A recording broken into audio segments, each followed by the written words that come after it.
আসসালামু আলাইকুম। সবাই কেমন আছেন? আশা করি সবাই ভালো আছেন। আমিও আল্লাহ তাআলার রহমতে আপনাদের দোয়ায় ভালো আছি। আজকে আপনাদের আমি রুই মাছের পেঁয়াজু করে দেখাবো।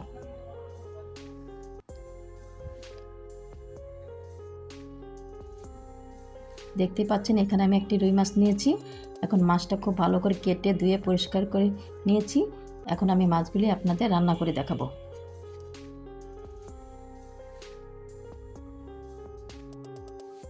এখানে আমি একটা পাত্র নিয়েছি। এখন আমি মাছগুলি মশলা দিয়ে মেখে নেব। দিয়ে দিব হাফ চামচ আদা বাটা, হাফ চামচ রসুন বাটা,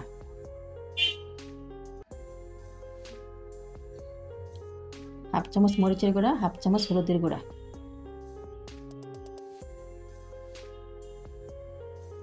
হাফ চামচ জিরার গুঁড়া, হাফ চামচ ধনিয়া গুঁড়া,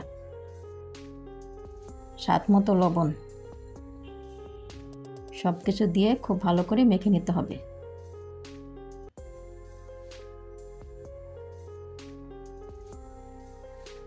এখন মশলাগুলি আমি খুব ভালো করে মাছের সাথে মেখে নিচ্ছি।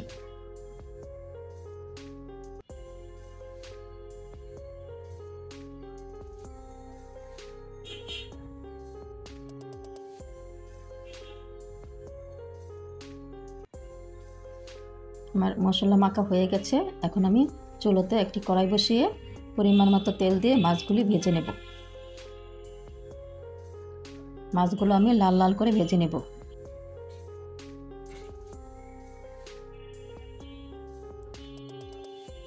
মাছগুলি আমার এক পিঠ ভাজা হয়ে গেছে। এখন আমি মাছগুলি উল্টিয়ে দেব।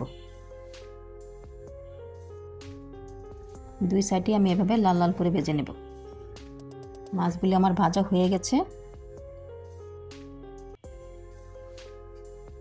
এখন চুলোতে কড়াই বসিয়ে পরিমাণ মতো তেল দিয়ে দিব 1 কাপ পেঁয়াজ কুচি দিয়ে খুব ভালো করে নেড়ে দিব।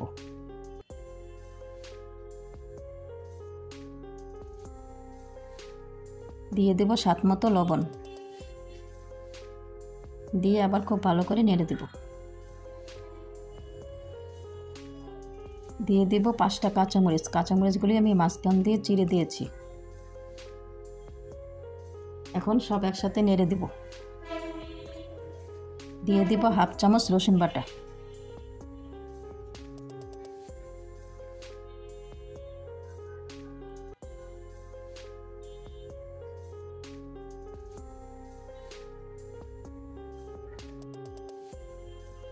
দিয়ে দিব একটা টমেটো কুচি,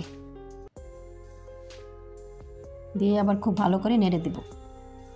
টমেটোটা যখন নরম হয়ে আসবে তখন দিয়ে দিব আমি 1 চামচের থেকে একটু কম হলুদ গুঁড়া। আর এখানে আমি 1 টেবিল চামচ বাটা মরিচ ব্যবহার করেছি এখানে আমি। আর ওই যে মশলা মাছ যে মেখেছিলাম সেই মশলার বাটি দিয়ে একটু পানি দিয়ে দিয়েছি।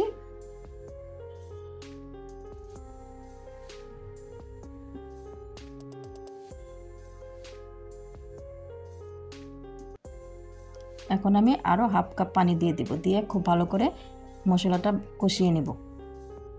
এখানে আর পানি দিব না, এই পানিতেই তরকারিটা হয়ে যাবে।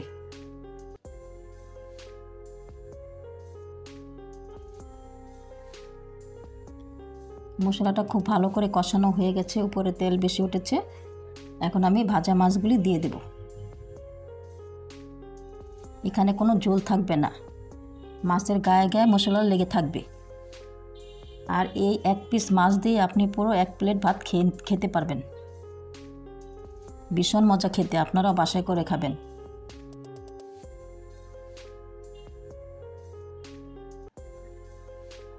মাছগুলি খুব ভালো করে আমি উল্টিয়ে দিয়েছি। এখন দিয়ে দেব 1 মুঠো ধনিয়া পাতা, দিয়ে আবার খুব ভালো করে মাছের সাথে ধনিয়া পাতাটা মিশিয়ে নেব।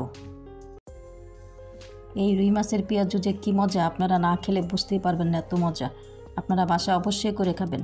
এই তো তৈরি হয়ে গেল আমার রুই মাছের পেঁয়াজু। আমার ভিডিওটা যদি ভালো লাগে আমার চ্যানেলটা সাবস্ক্রাইব করবেন, পাশে থাকা বেল আইকনটি ক্লিক করে রাখবেন। ধন্যবাদ সবাইকে এতক্ষণ পাশে থাকার জন্য।